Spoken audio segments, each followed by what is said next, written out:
तिकडे अजित पवार आणि शरद पवार एकत्र येणार असल्याची चर्चा सुरू आहे आणि अशात छत्रपती संभाजीनगरच्या शरद पवार गटाच्या राष्ट्रवादी भवनमध्ये लावण्यात आलेला एक फोटो हा चर्चेचा विषय ठरतोय।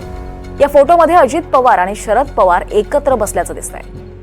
हा फोटो जुना असला तरीही दोन्ही पवार एकत्र येतील अशी अपेक्षा कार्यकर्त्यांना असावी आणि त्यामुळे फोटो अजूनही तसाच ठेवला असावा असं म्हटलं तर वावगं ठरणार नाही। याचाच आढावा घेतलाय आमचे प्रतिनिधी मोहसिन शेख यांनी।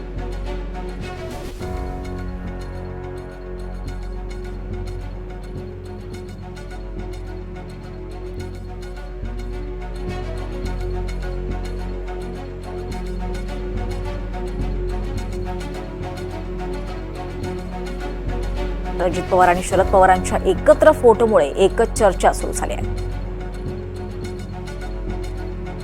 गेल्या काही दिवसांपासून शरद पवार आणि अजित पवार हे पुन्हा एकदा एकत्र येणार असल्याची चर्चा सुरू आहे।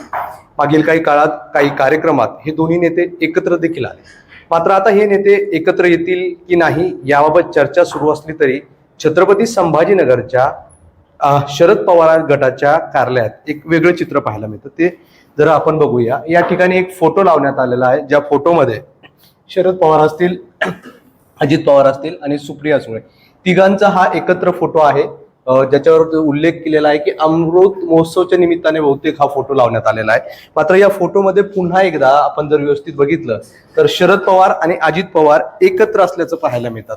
त्यामुळे गेल्या काही दिवसांपासून ज्या पद्धतीने चर्चा सुरू आहे अजित पवार आणि शरद पवार हे एकत्र येण्याच्या, त्यात हा फोटो अत्यंत बोलका आहे आणि या फोटो पाहिल्यानंतर या चर्चा आणि या फोटोंचा काही संबंध आहे का असा देखील तर्क लावला जातो। व्हिडिओ जर्नलिस्ट कपिल जाधव सह मोहसिन शेख, NDTV, छत्रपती संभाजीनगर।